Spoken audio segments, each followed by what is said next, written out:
Periyar Maniammai Institute of Science and Technology, Tanjavur. CSE with specialization in AI and ML, data science, cybersecurity and more.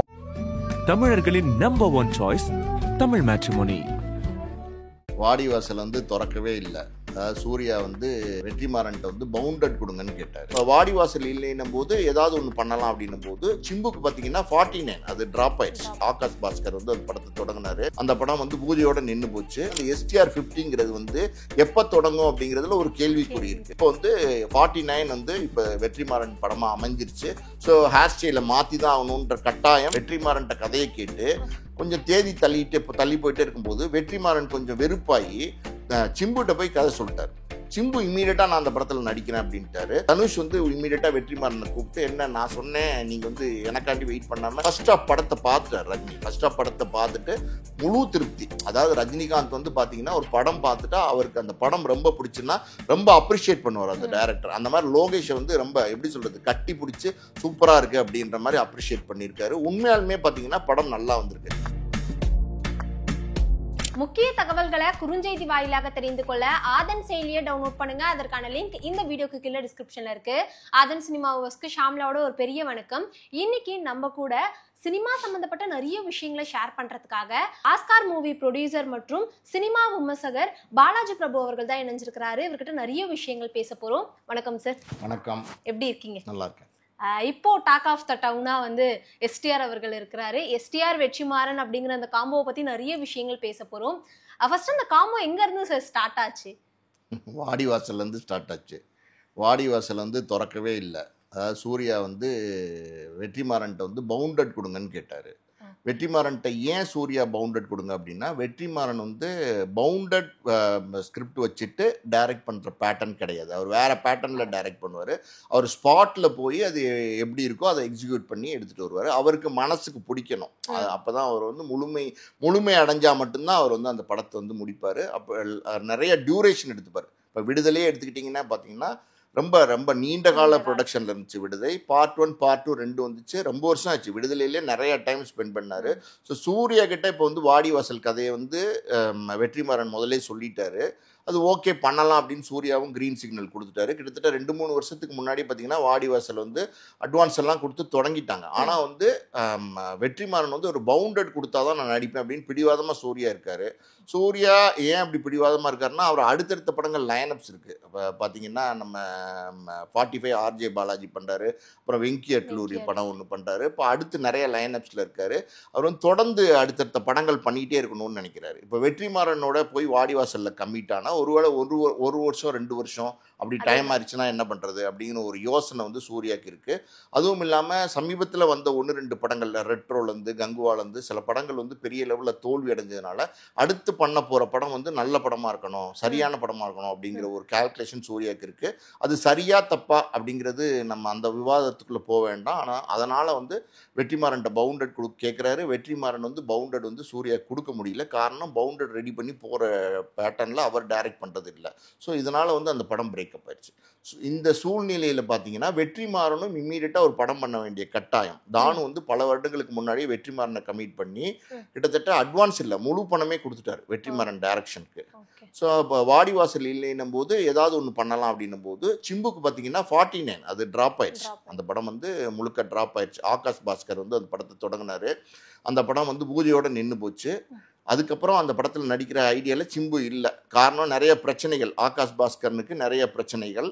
Already பார்த்தீங்கன்னா நம்ம இட்லி கடை, பராசக்தி இதுலேயே கொஞ்சம் சிக்கல்கள்லாம் இருக்கும்போது நம்மளும் போய் அதில் சிக்கிக்க வேண்டாம்னு சிம்பு நினைக்கிறாரு. ஸோ இம்மீடியட்டாக சிம்புக்கும் ஒரு வெற்றி படம் வேணும். இம்மீடியட்டாக யாரோ ஒரு பெரிய டைரக்டரோட சேர்ந்து படம் பண்ண வேண்டிய நெசசிட்டி சிம்புக்கு இருக்குது. அப்படி இருக்கும்போது வெற்றிமாறன் சிம்பு அப்ரோச் பண்ணி நம்ம இந்த படம் பண்ணலாமா, அதாவது வடசென்னை அப்போ வடசென்னை சார்ந்த கதை, வடசென்னை பார்ட் 2 கிடையாது. ஸோ வடசென்னை சார்ந்த ஒரு கதையை பண்ணலாமா அப்படின்னும் போது வெற்றிமாறன் இதுக்கு முன்னாடி பார்த்தீங்கன்னா பொல்லாதவன்லேருந்து பார்த்தீங்கன்னா பல படங்கள் வடசென்னைக்கு சார்ந்த கதைகளை ரொம்ப நல்லா பண்ணுவார். அந்த பேட்டர்ன் ஆஃப் ஸ்கிரிப்ட் வெற்றிமாறன் ரொம்ப நல்லாவே வரும். இதுக்கு முன்னாடி வடசென்னை தனுஷ்க்கு ஒரு பெரிய வெற்றி படமாக அமைஞ்சிருக்கு. ஸோ அதை சார்ந்த அதாவது நார்த் மெட்ராஸ் சார்ந்த ஒரு கதை, 800 மாதிரியான இடங்களில் எடுக்கக்கூடிய படம்னும் போது வேற மாதிரி இருக்கும் அப்படின்னு சொல்லி சிம்பு ஒத்துக்கிறாரு. ஒரு லைன் சொல்கிறார் வெற்றிமாறன், அது சிம்புக்கு பிடிக்குது, சிம்புவும் ஒத்துக்கிறாரு. அதனால தான் இம்மீடியட்டாக பார்த்தீங்கன்னா இந்த ப்ராஜெக்ட் தொடங்கப்பட்டது. உடனே இம்மீடியட்டாக தொடங்கினதுக்கு காரணம் என்னென்னா, வெற்றிமாறனும் ஏதோ ஒரு படம் பண்ணணும், ஃப்ரீ ஆகிட்டாரு. சிம்புவும் பார்த்தீங்கன்னா 49 ட்ராப் ஆனதுனால அவரும் கமிட்மெண்ட் இல்லாமல் இருக்காரு. ஸோ இந்த கமிட்மெண்ட் உடனே வந்துருச்சு. நேற்று இந்த படத்தோட ப்ரமோ ஷூட் வந்து ஸ்டார்ட் ஆயிடுச்சுன்னு ஒரு சில ஃபோட்டோஸ் பார்த்தோம். அந்த ஃபோட்டோஸை பார்த்து எல்லாருக்கும் வர ஃபர்ஸ்ட் கேள்வி என்னன்னா, எஸ்டிஆருடைய 50வது படத்துக்காக கிட்டத்தட்ட ஒரு 2.5 வருஷமா வந்து அந்த முடியை வளர்த்துக்கிட்டு இருந்தாரு. மணிரத்னம் அவர்களுமே தக்லைஃப் படத்துல வந்து இந்த முடியை கட் பண்ண முடியுமான்னு கேட்டது இல்ல அந்த படம் வந்து என்னோட 50வது படத்துக்காக அந்த ஹேரை வந்து வளர்க்குறேன், அதை டிஸ்டர்ப் மட்டும் பண்ண வேணான்னு அவருமே வந்து சொல்லியிருந்தாரா. ஆனா இப்போ இந்த போட்டோஸ்ல எல்லாம் பார்க்கும்போது ஹேர் ஸ்டைலாம் டிஃப்ரெண்டா இருக்கு, கட் பண்ணிட்டாரு ஹேரு. ஸோ அந்த டிரான்ஸ்ஃபர்மேஷன் எதுக்காகவா இருக்கும் சார்? இல்லை அதாவது தேசிங்கி பெரியசாமியோட படம் வந்து சிம்புக்கு அந்த கதை ரொம்ப பிடிச்சிருக்கு. பெரிய பொருட்செலவில் எடுக்க வேண்டிய படமாக இருக்குது. அதனால் நிறையா தயாரிப்பாளர்கள் அதாவது இவ்வளோ பெரிய பட்ஜெட்டில் எடுத்தால் இந்த வியாபாரம் வந்து இந்த அளவுக்கு பண்ண முடியுமா அப்படிங்கிற ஒரு டவுட்லேயே பார்த்தீங்கன்னா அந்த படத்தை வந்து வேணான்னு ஒதுக்கிட்டே வராங்க. இதுக்கு முன்னாடி தேசிங்கி பெரியசாமி ரஜினிக்கே இந்த கதையை சொல்லியிருந்தார். அதுக்கப்புறம் வந்து நம்ம கமலஹாசனுக்கு சொல்லியிருந்தார். அப்புறம் சிம்புக்கு வந்தார். சிம்புக்கு வந்தபோது சிம்புக்கு அந்த கதை ரொம்ப பிடிச்சி போச்சு. எப்படியாவது பண்ணணும்னு ஆசைப்படுறாரு. ஆனால் பல தடங்கல்கள் தொடர்ந்து பார்த்தீங்கன்னா அது படமாக எடுக்கிறதுக்கு தயாரிப்பாளர் சரியாக அமையல. அப்படி இருக்கும்போது அந்த லாங் ஹேர் வந்து அந்த படத்துக்காண்டி தான் வளர்த்துருந்தாரு STR 50K. ஸோ அந்த அந்த அந்த ஹேரை இப்போ கட் பண்ண வேண்டிய நெசசிட்டி கட்டாயம் சிம்புக்கு வந்துருச்சு. ஏன்னா இன்னமும் பார்த்தீங்கன்னா அந்த STR 50ங்கிறது வந்து எப்போ தொடங்கும் அப்படிங்கிறதுல ஒரு கேள்விக்குறி இருக்குது. இன்னமும் ஒரு டவுட் இருக்குது, யார் ப்ரொடியூசர் அப்படிங்கிறதுல எல்லாம் நிறைய பதில் இல்லாத விஷயமா இருக்கிறதுனால இப்போ வந்து 49 வந்து இப்போ வெற்றிமாறன் படமாக அமைஞ்சிருச்சு. ஸோ ஹேர் ஸ்டைலை மாற்றி தான் ஆகணுன்ற கட்டாயம். ஸோ அதனால் ஹேர் ஸ்டைலை வந்து அவர் ட்ரிம் பண்ணிட்டார். இந்த படத்தில் நெல்சன் அவர்கள் இருக்கிறதாவும் ஒரு சில ஃபோட்டோஸ். அவர் வந்து ஏற்கனவே ஜெயிலர் 2ல ரொம்ப பிஸியாக இருக்காரு. இந்த பக்கம் வெற்றிமாறனோட டைரக்ஷனில் ஒரு டேரக்டர் நடிக்கிறாரு அப்படின்னா அந்த ரோலுக்கு எவ்வளோ வெயிட்டேஜ் இருக்கும்னு நினைக்கிறீங்க? இல்லை வெற்றிமாறனை பொறுத்த வரைக்கும் நல்ல கதைகளை படமாக்கக்கூடிய ஒரு நல்ல டேரக்டர். இவர் இதுக்கு முன்னாடியே பார்த்தீங்கன்னா வட சென்னையில் வந்து நம்ம ராஜன் கதாபாத்திரம், அந்த கதாபாத்திரம் பார்த்தீங்கன்னா பெரிய லெவலில் பேசப்பட்டது, அமீரோடைய கதாபாத்திரம். அந்த மாதிரி பார்த்தீங்கன்னா இந்த படத்தில் பார்த்தீங்கன்னா நெல்சனை பயன்படுத்தலாம் அப்படின்னு நினைக்கிறாரு. ஸோ நெல்சன் அப்புறம் கவின் கூட இந்த படத்தில் இருக்கிறதா சொல்கிறாங்க. வழக்கம் போல் வெற்றிமாறன் படத்தில் இருக்கிற கிஷோர் இருக்கார், சமுத்திரக்கனி இருக்கார், ஸோ ஆண்ட்ரியா இருக்காங்க. ஸோ எப்போவுமே பார்த்தீங்கன்னா வெற்றிமாறன் ஒரு பேட்டர்னான படங்கள் பண்ணுவார்.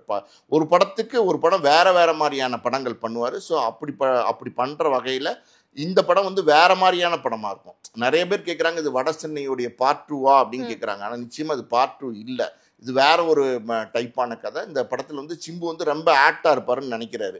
இன்னொரு காரணம் என்ன அப்படின்னா, இவர் இம்மீடியட்டாக வெற்றிமாறன் சிம்புவோட ஓகேன்னு சொன்னதுக்கு காரணம் என்னன்னா, தனுஷை வச்சு வட சென்னை பண்ணும்போது சிம்பு அதாவது வந்து தேதி வந்து ரொம்ப நாள் தள்ளி போயிட்டே இருந்துச்சு. தனுஷோட தேதி வெற்றிமாறன்ட்ட கதையை கேட்டு கொஞ்சம் தேதி தள்ளி போயிட்டே இருக்கும்போது வெற்றிமாறன் கொஞ்சம் வெறுப்பாகி சிம்புகிட்ட போய் கதை சொல்லிட்டார். சிம்பு இம்மீடியட்டாக நான் அந்த படத்தில் நடிக்கிறேன் அப்படின்ட்டாரு. ஸோ அப்போ என்ன ஆச்சு அப்படின்னா, தனுஷ் வந்து இம்மீடியட்டாக வெற்றிமாறனை கூப்பிட்டு, என்ன நான் சொன்னேன் நீங்கள் வந்து எனக்காண்டி வெயிட் பண்ணாமல் சிம்புகிட்ட போய் கதை சொல்லிட்டீங்களே அப்படின்னு கேட்டிருக்காரு. யார்? வெற்றிமாறன்ட்ட. வெற்றிமாறன் சொல்லியிருக்காரு, இல்லை சார் ரொம்ப தள்ளி போகுது அப்படின்னா. இல்லை நம்ம உடனே ஆரம்பிக்கலாம் அப்படின்னு சொல்லி வட சென்னையை வந்து ஆரம்பிக்க சொல்லி ஒரு 10 நாள் முதல்ல வந்து நல்லா கோஆப்ரேட் பண்ணார். யார்? தனுஷ். கோஆப்ரேட் பண்ணிவிட்டு அதுக்கப்புறம் என்ன பண்ணிட்டாரு, ஷூட்டிங்க்கு லேட்டாக வர்றது, சரியாக கோஆப்ரேட் பண்ணாமல் இருக்கிறது, இந்த மாதிரி நிறைய பிரச்சனைகளை வந்து வெற்றிமாறன் கொடுக்க ஆரம்பிச்சார். அது காரணம் என்னென்னா, நம்மளை வச்சு எடுக்க வேண்டிய படத்தை நமக்காண்டி வெயிட் பண்ணாமல் சிம்புகிட்ட போய் அந்த கதையை சொல்லி அவரை வச்சு எடுக்கலான்னு பிளான் பண்ணுறாரு அப்படின்னு தெரிஞ்சதுனால அந்த கோவத்தை வந்து இப்படி வெளிப்படுத்தினார். அந்த நேரத்தில் அந்த படம் வந்து பார்த்தீங்கன்னா நீண்ட பிரச்சனைகளுக்கு நடுவில் இழுத்து தான் அந்த படத்தை முடித்தாங்க வட சென்னையை. அதுக்கப்புறம் பார்த்தீங்கன்னா அசூரன்லாம் சேர்ந்து பண்ணார் தனுஷோட, அதெல்லாம் பெரிய வெற்றி படமாக இருந்துச்சு. இப்போ இன்னொரு விஷயம் நம்ம இங்கே பார்க்கணும். அதாவது வந்து வெற்றிமாறன் வந்து குறிப்பாக தனுஷ் வச்சே பண்ணிட்டு இருந்தார். பொல்லாதவன், ஆடுகளம், வட சென்னையெல்லாம் பண்ணிட்டு இருந்தார். இப்போ நிறையா இப்போ எப்படி சொல்கிறது, கதாநாயகர்களோடு பண்ண ஆரம்பித்தார். சூரியோட பண்ணார் விடுதலை, அப்புறம் அதில் வந்து விஜய் சேதுபதி இருந்தார். இப்போ வந்து சிம்புவோட பண்ணுறாரு. வெரைட்டிஸ் இருந்தால் நல்லது தான், அதனால தப்பு இல்லை. இப்போ எஸ்டிஆர் அவர்களுடைய 49வது படத்துலயுமே ஆல்மோஸ்ட் வடச்சென்னையில எந்தெந்த கேஸ்ட் அண்ட் க்ரூஸ்லாம் இருக்காங்களோ அவங்க எல்லாரோட பேரும் சொல்லிட்டீங்கல்ல சார். ஸோ அப்போ கண்டிப்பா வந்து வெற்றிமாறன் அவர்களும் இந்த யூனிவர்ஸ் அப்படிங்கிறத கிரியேட் பண்ண ஆரம்பிச்சிட்டாரு. ஆனால் வடச்சென்னை பார்ட் 2 இது இல்லைன்னா அப்புறம் இந்த படத்தோட கதை என்ன அப்படிங்கிற கேள்வி வருது இல்லை சார்? இல்லை இந்த படத்தோட கதை என்னன்னு படம் ஆரம்பித்த முதல் நாள்லேயே கேட்டால் எப்படி சொல்லுவாங்க? படம் முடிச்சதுக்கப்புறம் கூட யாருமே கதை என்னங்கிறத ரிவீல் பண்ண மாட்டாங்க. இந்த படம் வந்து வெற்றிமாறனுடைய ட்ரேட்மார்க் படமாக இருக்கும். அதில் வந்து எந்த டவுட்டுமே மட்டுமே கிடையாது. அதாவது எல்சிவி லோகேஷ் சினிமாட்டிக் யூனிவர்ஸ்ன்னு லோகேஷ் வந்து நிறைய படத்தோட கனெக்ட் பண்ணி பண்ணுவார். ஸோ அந்த மாதிரி வெற்றிமாறன் இப்போ வந்து கனெக்ட் பண்ணி வட சென்னை 2 அந்த மாதிரி ஒரு சின்ன ஒரு எப்படி சொல்ற லிங்க் பண்ணி பண்ணுறாரா அப்படின்னா நிச்சயமாக இருக்கிறதுக்கான வாய்ப்பு கிடையாது. ஏன்னா அவர் வெற்றிமாறன் வந்து வேற படைப்புகள், ஒவ்வொரு படைப்பும் வெற்றிமாறனோட படைப்பு பார்த்தீங்கன்னா வேற படைப்பாக இருக்கும். இப்போ பொல்லாதவன் ஒரு கதையாக இருக்கும், ஆடுகளம் ஒரு கதையாக இருக்கும், அப்புறம் நடுவில் வந்து நிறைய படங்கள் அசூரன் ஒரு கதையாக இருக்கும். வேற மாதிரியான படங்களை கொடுத்துட்டு வரதுனால நிச்சயமாக வந்து இந்த லோகேஷ் சினிமாட்டிக் யூனிவர்ஸ் எல்லாம் சொல்கிறாங்கல்ல, அது மாதிரி வெற்றிமாறன் சினிமாட்டிக் யூனிவர்ஸ் எல்லாம் இருக்குமா அப்படின்னா அதுக்கான வாய்ப்பே கிடையாது. நிச்சயமாக இருக்காது. இந்த எஸ்டிஆருடைய 49வது படத்துல கூட தனுஷ் அவர்கள் கேமியோ ரோல் பண்றதா இன்னைக்கு காலைல இருந்து ஒரு சில நியூஸ் பாக்குறோம் சார். அதெல்லாம் எவ்வளவு அளவுக்கு பாசிபிள்? ஏன்னா இவங்க 2 பேருமே வந்து சினிமால ஒரு ரொம்ப இம்பார்ட்டன்டான ரோல் தான் ப்ளே பண்ணிக்கிட்டு இருக்காங்க. அப்படி நடிச்சா எப்படி இருக்கும்னு நினைக்கிறீங்க சார்? ட்ரீம் பண்ணால் நல்லா தான் இருக்கும். ஆனால் அதுக்கு வாய்ப்பு இருக்குமா அப்படின்னா வாய்ப்பு இல்லை. நிச்சயமாக வந்து அதுக்கு எந்த இதை பற்றி 1% வாய்ப்பு கூட கிடையாது. அதாவது வந்து வெற்றிமாறன் சிம்புவோட ஒர்க் பண்ணுறாரு. இந்த இடத்துல வந்து இந்த படத்தில் வந்து தனுஷ் வந்து கேமியோவாக பண்ணுவாரா அப்படின்னா பண்ணவே மாட்டார். அதுக்கான வாய்ப்பே கிடையாது. நம்ம ஆசைப்படுறோம், அது நடந்தால் சந்தோஷம் தான், ஆனால் நடக்கிறதுக்கான வாய்ப்பு இல்லை. வெற்றிமாறன் அவர்கள் எப்பயுமே அவரோட படங்கள் எடுத்தோம்னா விடுதலை படத்துக்குலாம் ஆல்மோஸ்ட் ஒரு 3 இயர்ஸ் ஸ்பெண்ட் பண்ணியிருந்தார் சார். லாஸ்டா அவருடைய டைரக்ஷன்ல வந்து விடுதலை 2 வந்து நம்ம டிசம்பர் மாசம் 2024ல பார்த்தோம். 1 இயர் ஆயிடுச்சு. இந்த மாதிரி 2 வருஷத்துக்கு ஒரு படம், 1 வருஷத்துக்கு ஒரு படம் கொடுத்தாங்கன்னா ஒரு டைரக்டர் வந்து எவ்வளவு சஸ்டெயின் ஆக முடியும்னு as a ப்ரொடியூசரா நினைக்கிறீங்க சார்? இல்லை அதாவது வந்து என்ன சொல்கிறதுனா ஒவ்வொரு டைரக்டருக்கும் ஒரு ஒர்க்கிங் ஸ்டைல் இருக்குது. இப்போ மணிரத்னம்லாம் எடுத்துக்கிட்டிங்கன்னா அவர் வந்து பார்த்தீங்கன்னா பக்காவாக பவுண்டர் ரெடி பண்ணிக்கிட்டு அந்த பவுண்டரில் என்ன இருக்கோ அதை வந்து ஸ்டோரி போர்டெலாம் ரெடி பண்ணிக்கிட்டு அவர் போய் டைரக்ட் பண்ணுவார். அது அவருடைய ஸ்டைல். இப்போ வெற்றிமாறன் மாதிரி, பாலா மாதிரி, மிஸ்கின் மாதிரி ஒரு சில இயக்குநர்கள் இருக்கிறாங்க. இப்படி இருக்கும்போது எப்படி சொல்கிறது, வெற்றிமாறன் அவரோட ஸ்டைலில் தான் அவர் வந்து ஒர்க் பண்ணுவார். ஸோ அவரோட ஸ்டைலில் ஒர்க் பண்ணுறது எப்படி அப்படின்னா அவருக்கு அந்த படத்தில் அவர் நினைக்கிற அந்த காட்சி அவர் நினைக்கிற மாதிரி வந்தால் தான் அது ஓகே பண்ணுவார். எடுத்து போட்டு பார்த்ததுக்கப்புறம் அதில் திருப்தி இல்லைன்னா மறுபடியும் ரீஷூட் போயிடுவார். இந்த மாதிரி வந்து அவருக்கு முழு திருப்தி வரணும். பாலாவுமே இப்படி எடுத்துக்கிட்டிங்கன்னா பார்த்தீங்கன்னா ஒரு படம் எடுக்கிறார் அப்படின்னா அந்த காட்சி வந்து முழுசாக அவருக்கு திருப்தியானதான். மிஸ்கினும் அப்படி தான், முழுசாக அவருக்கு திருப்தியானதான். இப்படி ஒரு சிலர் இயக்குநர்கள் இருக்கிறாங்க. அந்த வரிசையில் வரவர் வந்து வெற்றிமாறன். அதனால் அவர் இந்த பவுண்டட் பேட்டர்ன் இருக்குது பார்த்தீங்களா, அந்த பேட்டர்னை வந்து அவர் ஃபாலோ பண்ணி போகிறதில்ல. இது வந்து சரியாக தப்பா அப்படின்னா ஒரு விதத்தில் பார்த்தீங்கன்னா பவுண்டரில் போகிறது சரியான பார்வையாக இருக்கும். ஏன் அப்படின்னா உங்களுக்கு வந்து எத்தனை நாளில் போகிறோம், என்ன ஷூட் பண்ண போகிறோம், இன்றைக்கி என்ன சீன் எடுக்க போகிறோம், எல்லாமே உங்களுக்கு வந்து பவுண்டர் கையில் இருக்கும்போது தெளிவாக தெரியும். இப்போ பவுண்டர் இல்லாமல் நம்ம ஷூட் போகும்போது அப்போ எதுவுமே உங்களுக்கு வந்து கிளாரிட்டியாக இருக்காது. என்ன பண்ண போகிறோங்கிற கிளாரிட்டியே இருக்காது. ஸோ ஒரு நாள் இன்னைக்கு ஒரு காட்சி பண்ணுவீங்க, ஒரு டைலாக் சொல்லுவீங்க, அது நடிப்பாங்க, அது சரியாக வரலைன்னோன்னா மறுபடியும் எடுப்பீங்க. இந்த மாதிரி வந்து கால்குலேஷன் இல்லாமல் போயிட்டு இருக்கும்போது அது வந்து எப்படி சொல்கிறது, நிறையா பொருள் சேதமாகும், நிறையா நாட்கள் வந்து விரயமாகும். ஸோ இதெல்லாம் இருக்குது. இருந்தாலும் பார்த்தீங்கன்னா வெற்றிமாறன் விடுதலையே எடுத்துக்கோங்களேன், கிட்டத்தட்ட 2.5-3 வருஷமாக எடுத்தார். பார்ட் 1 பார்ட் 2லாம் கொடுத்தாரு.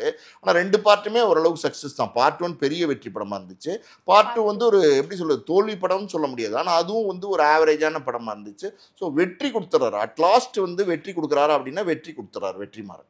இப்போ ரஜினிகாந்த் அவர்கள் ரொம்ப பிஸியா வந்து நடிச்சிட்டு இருக்காரு. கூலி அப்படிங்கிற படம் ஆகஸ்ட் மாசம் ரிலீஸ் ஆக போகுது. படத்தோட ஃபர்ஸ்ட் ஹாஃப் வரைக்கும் ரஜினிகாந்த் பார்த்ததா சொல்றாங்க. எப்படி வந்திருக்கான் சார் கூலி படம்? இல்லை அதாவது வந்து லோகேஷ் கனகராஜை பொறுத்த வரைக்கும் இன்னைக்கு வந்து தமிழ் சினிமாவில் ஒரு முக்கியமான ஸ்டார் இயக்குனராக இருக்கார். அப்படி இருக்கும்போது அவர் ஆல்ரெடி எப்படி சொல்கிறது, கமலோட சேர்ந்து விக்ரம் வந்து பெரிய வெற்றி படமாக கொடுத்தாரு, மிகப்பெரிய வெற்றி படம், பிளாக் பஸ்டர் படமாக கொடுத்தாரு.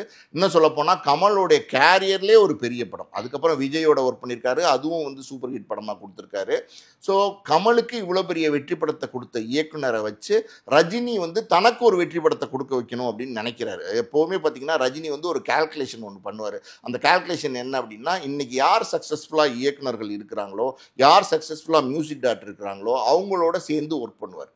அது வந்து ரஜினியோட கால்குலேஷன். எப்போவுமே ரஜினி பாருங்க இன்னைக்கு ட்ரெண்டில் யார் இருக்காங்களோ அவங்களோட ட்ராவல் பண்ண ஆரம்பிச்சிடுவார். ஸோ அப்படி இருக்கும்போது இன்னைக்கு லோகேஷ் கனகராஜை பொறுத்த வரைக்கும் ஒரு நம்பிக்கை நட்சத்திரமாக இருக்கிறதுனால இந்த மிகப்பெரிய வெற்றி படமாக கூலியை கொடுப்பாருங்கிற நம்பிக்கையில் ரஜினி வந்து அவரோட ட்ராவல் பண்ணுறாரு. ஃபர்ஸ்ட் ஆஃப் படத்தை பார்த்துட்டார் ரஜினி. ஃபர்ஸ்ட் ஆஃப் படத்தை பார்த்துட்டு முழு திருப்தி. அதாவது ரஜினிகாந்த் வந்து பார்த்தீங்கன்னா ஒரு படம் பார்த்துட்டா அவருக்கு அந்த படம் ரொம்ப பிடிச்சுன்னா ரொம்ப அப்ரிஷியேட் பண்ணுவார் அந்த டைரக்டர். அந்த மாதிரி லோகேஷை வந்து ரொம்ப எப்படி சொல்கிறது, கட்டி பிடிச்சி சூப்பராக இருக்குது அப்படின்ற மாதிரி அப்ரிஷியேட் பண்ணியிருக்காரு. உண்மையாலுமே பார்த்தீங்கன்னா படம் நல்லா வந்திருக்கு. லோகேஷ் வந்து ரஜினி ரசிகர்கள் என்ன எதிர்பார்க்குறாங்களோ அத்தனை எலிமெண்ட்ஸுமே இந்த படத்தில் வச்சுருக்காரு கூலியில். ஸோ இது ஒரு கமர்ஷியல் படமாகவும் இருக்கும், லோகேஷ் கனகராஜ் படமாகவும் இருக்கும், ரஜினி படமாகவும் இருக்கும். இப்போ வரக்கூடிய ஃபிலிம்ஸ் எல்லாமே இந்த மல்டி ஸ்டார் ஃபிலிம்ஸ் அப்படிங்கிறது ரொம்ப நார்மலா ஆயிடுச்சு சார். ஏன்னா வந்து எந்த படத்தை எடுத்தாலும் வெளியில இருந்து ஆர்டிஸ்ட்டை வந்து கூட்டிட்டு வந்து நடிக்க வைக்கிறாங்க. இப்போ நம்ம தமிழ்ல வந்து எப்படி ரஜினிகாந்த் சாரை பார்த்து ரொம்ப இன்ஸ்பயர் ஆகி ஜாலியா என்ஜாய் பண்றோமோ அதே மாதிரி அமீர் கான் சாரையுமே பார்த்தா ரொம்ப ஜாலியாவாங்க அவங்களோட சைட்ல. இப்போ அந்த சீன்ஸ் எல்லாம் வந்தா அவங்க கூட எப்படி கனெக்ட் ஆகும்னு நினைக்கிறீங்க சார்? இன்னைக்கு பார்த்தீங்கன்னா ஒரு பெரிய ஹீரோவை போட்டு எடுத்தா கூட அந்த வியாபாரம்னு ஒன்று இருக்குது பார்த்தீங்களா, அது வந்து பெரிய லெவலில் மாறி போச்சு. இப்போ ஒரு ஹீரோவுடைய சம்பளமே பார்த்தீங்கன்னா 200 கோடி ரூபான்னும் போது டேரக்டரோட சம்பளமும் பெரிய சம்பளமாக இருக்குது, நடிகர்கள் நடிகைகள் டெக்னீஷியன் எல்லாரோட சம்பளமும் பெரிய லெவலில் இருக்கும்போது டோட்டல் காஸ்ட் ஆஃப் ப்ரொடக்ஷனே பார்த்தீங்கன்னா 450-500 கோடியோ வரைக்கும் நீங்கள் தமிழ் படம்லாம் எடுக்க ஆரம்பிச்சிட்டாங்க. அப்படி இருக்கும்போது அதுக்கேற்ற வியாபாரம் பண்ணணும், அதுக்கேற்ற கலெக்ஷனை எடுக்கணும் அப்படின்னா உங்களுக்கு வந்து மல்டி லெவல் ஸ்டார்ஸை கொண்டு வந்து போட்டால் தான் முடியும். இப்போ வந்து அமீர் கானை வந்து இங்கே நம்ம கூலி படத்தில் பயன்படுத்தியிருக்காங்க. அதுக்கப்புறம் நாகார்ஜுனா இருக்கார், உபேந்திரா இருக்கார், சத்யராஜ் இருக்கார், சுதிகாசன் இருக்கிறாரு. இந்த மாதிரி பெரிய பெரிய ஸ்டார் காஸ்ட் இருக்காங்க. அது இல்லாமல் அனிருத் மியூசிக் கேட்கவே வேணாம், பாட்டெல்லாம் நல்லா போடுவார். பர்டிகுலராக ரஜினி படத்துக்கு இன்னும் சூப்பராக போடுவார். ஸோ அப்படி இருக்கும்போது சன் பிக்சர்ஸ்னுடைய தயாரிப்பு, அதாவது வந்து எப்படி சொல்கிறது, இதெல்லாம் இருக்கும்போது லோகேஷ் கனகராஜும் பார்த்திங்கன்னா ஒரு பெரிய வெற்றி பட இயக்குனராக இருக்கார். ஸோ மொத்தத்தில் பார்த்திங்கன்னா வியாபாரம் அப்படின்றது வந்து பெரிய வியாபாரம் பண்ண வேண்டிய கட்டாயம் வந்துருச்சு. ஸோ அப்படி இருக்கும்போது அந்த வியாபாரத்துக்கு ஏற்ற நடிகர்களை போட வேண்டி இருக்குது. ரெண்டாவது வந்து பேன் இண்டியா படங்கள், ஒரு தமிழில் தான் நம்ம எடுக்கிறோம், ஆனால் பேன் இண்டியா படங்கள்ன்ற பேரில் வந்து ஆந்திராவில் வெளியிடும் போது அங்கே வந்து ஒரு நாகார்ஜுனா இருந்தால் அவருக்காண்டி ஒரு ரசிகர்கள் வருவாங்க, ரஜினி இருந்தாலும். அதே மாதிரி பார்த்தீங்கன்னா உபேந்திரா இருந்தால் அங்கே வருவாங்க. இப்போ வந்து அமீர் கான்லாம் பார்த்தீங்கன்னா அங்கே பெரிய நடிகர், எப்படி ஹிந்தியில் வந்து மிகப்பெரிய ஒரு ஸ்டாரு. ஸோ அவருக்காண்டி ஒரு ஆடியன்ஸ் வருவாங்க. மொத்தத்தில் பார்த்தீங்கன்னா இந்த கலெக்ஷனை எப்படியாவது எடுத்தாகணுங்கிற கட்டாயம் இன்னைக்கு வந்துருச்சு. அதனால் வந்து இந்த மாதிரியான படங்களை தான் இனிமேல் எடுத்தாகணும். அது வந்து ஸ்டார்ஸை போட்டால் தான் அது வேலைக்கு ஆகும். இப்போ நம்ம விக்ரம் படத்துல அந்த ரோலெக்ஸ் அப்படிங்கிற கேரக்டர் வந்து நமக்கு தெரியவே தெரியாது சார். அந்த இடத்துல வந்து சர்ப்ரைஸா இருந்ததுனால தான் நம்ம எல்லாருமே என்ஜாய் பண்ணோம். ஆனா இப்ப இந்த கூலி படத்துல இருக்கிற ஒவ்வொருத்தவங்களுமே, இப்ப அவங்களன்னு சொல்லல, பர்டிகுலரா சொல்லல, எல்லாருமே வந்து நான் இந்த படத்துல நடிக்கிறேன் அப்படின்ட்டு ஒரு இன்டர்வியூல சொல்லிடுறாங்க. அது அந்த படத்துக்கு பிளஸ்ஸா முடியுமா மைனஸா முடியுமா சார்? இல்லை, ரஜினிகாந்த் படத்தில் வந்து யார் நடித்தாலும், அமீர் கான் நடித்தாலும், நாகார்ஜுனன் நடித்தாலும், யார் நடித்தாலும் அங்கே வந்து ரஜினிகாந்த் தான். யார் இன்டர்வியூ கொடுத்தாலும் நான் நடிக்கிறேன், இந்த கேரக்டரில் நடிக்கிறேன், அது இதெல்லாம் இருந்தால் கூட அது படத்துக்கு ப்ரொமோஷனாக தான் இருக்குமே தவிர அந்த படத்துக்கு மைனஸாக இருக்கிறதுக்கு வாய்ப்பே கிடையாது. இப்போ தமிழ் இண்டஸ்ட்ரியில 1000 கோடி அப்படிங்கிற அந்த பட்ஜெட்டா இருக்கட்டும், 1000 கோடி கலெக்ஷன் அப்படிங்கிறது ரொம்ப அதிகமா பாக்குறோம். அட்லீஸ்ட் இந்த படம் கலெக்ட் பண்ணிடாதா அப்படின்ட்டு ஒரு ஹோப்புமே இருந்துகிட்டு இருக்கு சார். சொல்லணும்னா 2.0, அதுக்கப்புறம் ஜெயிலர், லியோ, இந்த மாதிரியான படங்கள் இருக்கு. இந்த படங்கள்லாம் வந்து இருந்தாலுமே 1000 கோடி அப்படிங்கிறத கலெக்ட் பண்ணல. ஜவான்ற மாதிரியான ஒரு பாலிவுட் படம் வந்து கலெக்ட் பண்ணது, ஏன் வந்து கோலிவுட்டால அதை கலெக்ட் பண்ண முடியல அப்படிங்கிற ஒரு பார்வை ப்ரொடியூசரா உங்களுக்கு எப்படி சார் இருக்கு? இல்லை, கலெக்ட் பண்ண முடியல அப்படின்னா நம்ம வந்து அந்த அளவுக்கு நம்ம வந்து படத்தை வந்து குவாலிட்டியாக கொடுக்கணும். வந்து அதில் நம்ம கான்சென்ட்ரேட் பண்ணுறதில்ல. பொதுவாக பார்த்தீங்கன்னா பெரிய ஹீரோஸை வச்சு எடுக்கிற எல்லா படங்களும் பார்த்தீங்கன்னா ஒரே டெம்ப்ளேட் படங்களாக எடுக்க ஆரம்பிச்சாங்க. அடிதடி, வெட்டு, குத்து, சண்டை, துப்பாக்கி சூடு, இது மாதிரியான படங்களையே நீங்கள் எடுத்துகிட்டு இருக்கிறீங்க. ஸோ வந்து எப்படி சொல்கிறது, மசாலாவை வந்து நீங்கள் எடுக்கணும்னு நினைக்கிறீங்க. மசாலா படங்கள் எடுக்கிறது தப்பு இல்லை. அந்த மசாலா படத்துக்குள்ளே ஒரு நல்ல ஸ்டோரி லைன் வச்சிங்கன்னா நிச்சயமாக அது நல்லா ஓடும். அதுக்கு நம்ம ஒரு ரொம்ப பெரிய உதாரணமாக சொல்லணும்னா ஜெயிலரை நம்ம சொல்லலாம். ஜெயிலர் வந்து ஒரு எப்படி சொல்கிறது, ஒரு கமர்ஷியல் படம், ரஜினி படம், அதே நேரத்தில் பார்த்தீங்கன்னா கதையும் உள்ளே இருந்துச்சு. ஸோ ஆடியன்ஸ் வந்து பெரிய லெவலில் கொண்டாண்டாங்க. இன்னொரு விஷயமும் சொல்கிறேன் கேளுங்க, அதாவது பாக்ஸ் ஆஃபீஸ் கலெக்ஷன் பண்ணிச்சு. அந்த மாதிரி ஒரு படத்தை கொடுக்கும்போது அந்த ரீச் வந்து நம்ம எதிர்பார்க்கலாம். ஸோ அப்படிப்பட்ட படமாக நம்ம கொடுக்கணும் முதல்ல. இது இல்லாமல் பார்த்தீங்கன்னா பொதுவாக வந்து ஒரு 1000 கோடி கலெக்ஷனை நம்ம தாண்டணும் அப்படின்னா நீங்கள் நார்த் இந்தியாவில், அதாவது வந்து பாம்பே சைடில் வந்து கிட்டத்தட்ட 450 கோடி ரூபா அந்த படம் வந்து போய் ரீச் ஆகி அது வந்து கலெக்ட் பண்ணாதான் நம்ம எதிர்பார்க்குற இந்த 1000 கோடியை நம்ம கலெக்ட் பண்ண முடியும். தமிழ்நாடு தியேட்ரிக்கல் மற்றும் ஆந்திரா, கர்நாடகா, கேரளா இதை வச்சுமே 1000 கோடியை நம்ம கால்குலேட் பண்ண முடியாது. அதனால் இந்த சிக்கல்லாம் இருக்குது. இந்த சிக்கலெல்லாம் வந்து எப்படி சொல்கிறது, அடுத்தடுத்த காலகட்டங்களில் ரஜினி மாதிரியான படங்கள், விஜய் மாதிரியான படங்கள் நிச்சயம் 1000 கோடி அடிக்காமல்லாம் போகாது. பட் இன்னைக்கு வரைக்கும் நமக்கு 1000 கோடிங்கிறது ஒரு கனவாக தான் இருக்குது. அட்லீஸ்ட் அந்த கனவு வந்து கூலி படம் வந்து பூர்த்தி பண்ணணும்னு நினைக்கிறீங்களா சார்? இல்லை அதுக்கான வாய்ப்பு இருக்குது. ஏன்னா அமீர் கான்லாம் இருக்காரு. இப்போ அமீர் கான் பார்த்தீங்கன்னா ஒரு சமீபத்தில் ஒரு பேட்டியில் வந்து ரொம்பவும் லோகேஷ் பற்றிலாம் ரொம்ப பாராட்டி பேசியிருக்காரு. அடுத்து லோகேஷோட ஒரு படம் பண்ண போகிறேன்னு சொல்லியிருக்காரு. அது ஒரு சூப்பர் ஹீரோ சப்ஜெக்டாக இருக்குன்னு சொல்லியிருக்காரு. ஸோ எப்படி சொல்கிறது, அவ்வளோ பெரிய ஸ்டாரு அங்கே வந்து அவருடைய படம் வேற ஒரு படம் வரப்போது, அந்த படத்தினுடைய ப்ரொமோஷனில் கூலியை பற்றி பேசிகிட்டு இருக்காரு. ஸோ இது வந்து எப்படின்னா அந்த ஆடியன்ஸ்க்கு நிச்சயமாக போய் ரீச் ஆகும். ஸோ அவங்க நினைப்பாங்க, ஸோ இந்த படம் வந்தால் நம்ம நினைக்கிறோம் அவங்களுடைய கதாநாயகன் அமீர் கான்லாம் அதில் இருக்காரு, வேற மாதிரியா இருப்பார் போல அப்படின்னு ஒரு எக்ஸ்பெக்டேஷனில் போய் பார்ப்பாங்க. ஸோ ரஜினி எல்லாம் அந்த காம்பினேஷன் இருக்குது பார்த்தீங்களா, அது வந்து பெரிய லெவலில் சக்ஸஸ் ஆச்சுன்னா நான் சொன்ன மாதிரி கதை வந்து அதுக்குள்ளே அதாவது வந்து ஒரு ஸ்டோரி லைன்னு ஒன்று இருந்துச்சுன்னா அது வந்து ஆடியன்ஸோட கனெக்ட் ஆச்சுன்னா நிச்சயமாக வெற்றி படமாக அமையும். 1000 கோடியில் அதை தாண்டி கூட கலெக்ட் பண்ணுறதுக்கான வாய்ப்புகள் இருக்குது. அந்த மாதிரியான தரமான படங்களை நம்ம எடுக்கணும். வெறும் கமர்ஷியல் மட்டும் சொல்லாமல் கண்டென்ட்டும் உள்ளே இருக்கணும். ஜனநாயகன் படத்தோட ஷூட்டிங் எல்லாம் முடிஞ்சிருச்சுன்ட்டு முக்கியமா அவங்களோட போர்ஷன் முடிச்சிருந்து பூஜா ஹெட்டே ரீசெண்டா ஒரு போஸ்ட் போட்டிருந்தாங்க சார். ஜனநாயக படம் எப்படிதான் போய்கிட்டு இருக்கு சார்? இல்ல ஜனநாயகனை பொறுத்த வரைக்கும் விஜயோட போர்ஷன்லேருந்து இன்னும் பல நடிகர்களுடைய போர்ஷன்லாம் முடிஞ்சிச்சு. ஆல்மோஸ்ட் பார்த்தீங்கன்னா படம் கம்ப்ளீட் ஆயிடுச்சு. இனிமேல் அந்த படத்தை போட்டு பார்க்கும்போது வேற ஏதாவது சின்ன சின்ன கரெக்ஷன்ஸ் பேட்ச் ஒர்க்குன்னு சொல்லுவாங்க, அந்த மாதிரி ஏதாவது இருக்கா என்னன்னு தெரியல. மற்றபடி பார்த்தீங்கன்னா முழு படத்தையும் முடிச்சிட்டாரு. ஹெச் வினோத் வந்து முழு படத்தையும் முடிச்சிட்டாரு. விஜய் வந்து இப்போ பர்த்டே இந்த ஜூன் 22 வரப்போகுது. அந்த 22 போது ஏதாவது ஒரு ப்ரொமோ பண்ணலாம் அந்த படத்துக்கு, ஒரு டீசர் மாதிரியோ ஏதோ ஒன்று கொடுக்கலாம் அப்படிங்கிற ஒரு எண்ணங்கள் இருக்கு. பட் விஜய் வந்து அரசியல் பார்வை ஜாஸ்தியாக இருக்கிறதுனால படத்தை பற்றின ப்ரொமோஷன் வந்து இன்னும் கொஞ்சம் லேட்டாக பண்ணலாம் அப்படின்னு நினைக்கிறாரு. அது காரணம் என்னன்னா, எப்படி இருந்தாலும் ஜனநாயகன் வந்து 26 ஜனவரி பொங்கலுக்கு தான் வரப்போகுது. ஸோ 6 மாதம் இடைவேளைக்கு முன்னாடியே நீங்கள் எல்லாத்தையுமே ப்ரொமோட் பண்ணிட்டீங்கன்னா அது பழசாயிரும், அதனால வேண்டாம் அப்படின்னு நினைக்கிறார். ஸோ ஏதோ ஒரு போஸ்டரோ ஏதோ ஒன்று வர்றதுக்கான வாய்ப்பு இருக்கு விஜய் பிறந்த நாள் அன்னைக்கு. ஏன் அப்படி உறுதியாக சொல்கிறோம் அப்படின்னா, ஆடியன்ஸ் வந்து அதை எதிர்பார்க்குறாங்க. அவருடைய ரசிகர்கள் வந்து இந்த எப்படி சொல்கிறது, ஜனநாயகன் படத்துலேருந்து ஏதோ ஒரு அப்டேட் வேணும் பிறந்த நாள் அன்னைக்கு அப்படின்னு எதிர்பார்க்குறாங்க. ஸோ நிச்சயமாக ஒரு அப்டேட் ஒன்று வரும். அது என்னங்கிறது இன்னும் கிளாரிட்டி இல்லாமல் தான் இருக்குது. ஆளுக்கு ஒன்று சொல்கிறாங்க, பட் இன்னும் முழு கிளாரிட்டி கிடைக்கல. இந்த கல்வி விருது வழங்கும் விழாவில் கூட ஒரு பொண்ணு சொல்லியிருந்தாங்க, அட்லீஸ்ட் 2 வருஷத்துக்கு ஒரு படமாவது நடிங்க, உங்களெல்லாம் நாங்கள் ரொம்ப மிஸ் பண்ணுவோம் அப்படின்ட்டு. நிறைய பேர் சொன்ன விஷயம் என்னன்னா, எங்களோட மனசுல இருக்கிற குமுறலெல்லாம் சொல்லிட்டீங்க அப்படின்னு. அவரு உண்மையாவே இந்த சினிமா இண்டஸ்ட்ரிக்குள்ள வரல, அவருடைய பொலிட்டிக்கல் வேலையை மட்டும் பார்த்தாருன்னா அது வந்து சினிமாக்கு எவ்வளவு பெரிய பாதிப்புன்னு நினைக்கிறீங்க சார் நீங்க? இதுக்கு எப்படி பதில் சொல்கிறதுன்னு தெரில. அதாவது வந்து தமிழ் திரையுலகத்தில் இன்றைக்கி வந்து நம்பர் 1 கலெக்ஷன் ஸ்டாராக இருக்கார் விஜய். நம்பர் 1 சம்பளம் வாங்கக்கூடிய நடிகராக இருக்கார் விஜய். ஸோ 69 படத்தில் இவ்வளோ பெரிய இடத்த வந்து அடைஞ்சிருக்காரு. அவ்வளோ ரசிகர்கள் அவருக்கு இருக்காங்க. ஸோ இந்த ரசிகர்கள் கூட்டம் தான் இன்றைக்கி வந்து தொண்டர்கள் கூட்டமாக மாறுங்கிற நம்பிக்கையில் வந்து அவர் அரசியலுக்கு வந்திருக்காரு. ஸோ இந்த 26 அந்த எலெக்ஷனில் வந்து அவர் நின்று அது என்ன நடக்க போகுதுங்கிறது நமக்கு தெரியாது. உண்மையிலுமே பார்த்தீங்கன்னா டிஎம்கே, அப்புறம் ஏடிஎம்கே, இன்னும் பாஜக, இன்னும் பல கட்சிகள் இருக்கிற சூழ்நிலையில் கிட்டத்தட்ட ஒரு 2 வருஷத்துக்குள்ள ஒரு அரசியல் களத்துக்கு வந்து அந்த முதலமைச்சர் நாற்காலி அவர் அடைவாரா அடைய மாட்டாரா அப்படின்னா அதெல்லாம் ஒரு கேள்விக்குறி தான். உண்மையாலுமே பார்த்தீங்கன்னா அதுக்கான எஃபர்ட்ஸ் இருக்கா அப்படின்னா என்னுடைய பார்வையிலேருந்து அதுக்கான எஃபர்ட்ஸ் வந்து இல்லை அப்படின்னு தான் நான் சொல்லுவேன். இன்னும் விஜய் வந்து முழு அரசியல்வாதியாக மாறலை, முழு நடிகராக தான் இருக்கார். அவர் வந்து அவருடைய எப்படி சொல்கிறது ஸ்டார் வேல்யூ இருக்குது பார்த்தீங்களா, அதை வச்சு நம்ம ஜெயிச்சிடலாம் அப்படின்னு நினைக்கிறாரு. அது அவ்வளோ சுலபமும் கிடையாது. ஸோ இதெல்லாம் வந்து இந்த 26 எலெக்ஷன் வந்ததுக்கப்புறம் அதில் எந்த அளவுக்கு இவர் வெற்றி பெறாரு, எத்தனை % வந்து இவர் வந்து ஓட்டு வாங்குறாரு, எத்தனை % வந்து மக்களுக்கு இவருக்கு வந்து ஆதரவு தெரிவிச்சிருக்காங்க, இதெல்லாம் கால்குலேட் பண்ணி தான் அடுத்து அவருடைய எப்படி சொல்கிறது அரசியல் பயணம் வந்து தொடருமா தொடராதா அப்படிங்கிறதெல்லாம் நம்ம டிசைட் பண்ண முடியும். ஒருவேளை மிகப்பெரிய தோல்வியை அடைஞ்சிட்டா, நம்ம சொல்கிறது திட்டுவாங்க ரசிகர்கள், தோல்வி அடைஞ்சிட்டா. ஆனால் விஜய்க்கு ஒரு எதிர்பார்ப்பு இருக்கு. இன்னைக்கு விஜய் ஏதோ பண்ணுவாரு, புதுசா அரசியல் களத்துக்குள்ள வந்திருக்காரு அப்படிங்கிற ஒரு எதிர்பார்ப்பு மக்கள்கிட்ட இருக்கு, இளைஞர்கள்ட்ட குறிப்பா இருக்கு. ஆனா அது அவர் வந்து அதுக்கேற்ற மாதிரி விஜய் வந்து சில செயல்பாடுகள் இருக்கு அப்படின்னா செயல்பாடுகள் இருக்குல்ல, அவருக்கு அட்வைஸ் பண்றதுக்கு சரியான ஆட்கள் இருக்காங்களா அப்படின்னா சரியான ஆட்கள் இல்லை. ஒரு பணம் வச்சிருக்கிற ஒரு ஆதவ் அர்ஜுனாவும், அதாவது வந்து கூட இருக்கிற ஒரு புஷி ஆனந்தும், இன்னொரு சிலர் இப்போ வந்து அருண் ராஜான்னு ஒரு ஐஆர்எஸ்லாம் வந்து சேர்ந்திருக்காரு. இப்போ இருந்தாலும் பார்த்தீங்கன்னா பெரிய எப்படி சொல்றது பெரிய படை கூட வந்து நல்ல அறிவு சார்ந்த மக்கள் இருக்கிறாங்களா அவருக்கு அட்வைஸ் பண்ணுறதுக்கு அப்படின்னா எனக்கு தெரிஞ்சு இல்லை.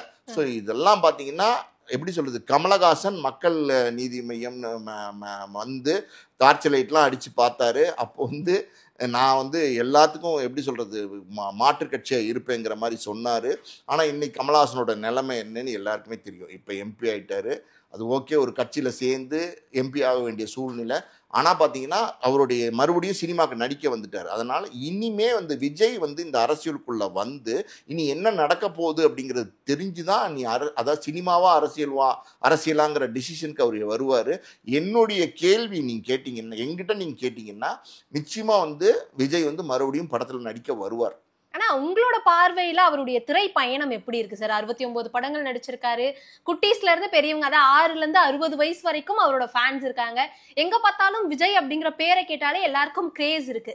அதை பத்தி உங்களோட பார்வையில இருக்கிற ஒப்பீனியன் அப்படின்னா என்னவா இருக்கு? அதாவதுமா, விஜயை பொறுத்த வரைக்கும் அதாவது சினிமாவில் அவர் ஒரு சூப்பர் ஸ்டார். எப்படி ரஜினி வந்து 74 வயசுல ஒரு கரிஷ்மாவோட இன்னைக்கும் சூப்பர் ஸ்டாருங்கிற பட்டம் அதை வந்து யாருமே அவர்கிட்ட தட்டி படிக்க முடியாதுங்கிற லெவலில் மாசாக இருந்துட்டு இருக்காரோ, விஜய் வந்து வேற ஒரு ஒரு ஒரு கேட்டகரியில் அவரும் பார்த்தீங்கன்னா பெரிய மாஸ் ஆர்டிஸ்டாக இருக்கார். அவருக்கு இருக்கிற வியாபாரம், அவருக்கு இருக்கிற ரசிகர்கள் கூட்டம் எல்லாமே வேற. அது அவருடைய எப்படி சொல்கிறது, அவருக்கு இருக்கிற மக்கள் கூட்டமே வேறையாக இருக்குது, செல்வாக்கு வேறையாக இருக்குது. எல்லாமே வந்து சினிமாவை பொறுத்த வரைக்கும் விஜயை கதாநாயகனாக படத்தில் வந்து ரொம்ப ரசிக்கிறாங்க. அதில் எந்த டவுட்டும் கிடையாது. ஆனால் விஜய் அரசியலுக்கு வந்திருக்காரு இல்லையா, அரசியலில் தலைவனாக ஏற்றுப்பாங்களா அப்படின்னா நம்ம இனிமேல் பொறுத்திருந்து தான் பார்க்கணும். நிறைய தகவல்கள் சொல்லியிருந்தீங்க, ரொம்ப நன்றி. நன்றி. Periyar Maniammai Institute of Science and Technology, Tanjavur. CSE with specialization in AI and ML, data science, cybersecurity and more.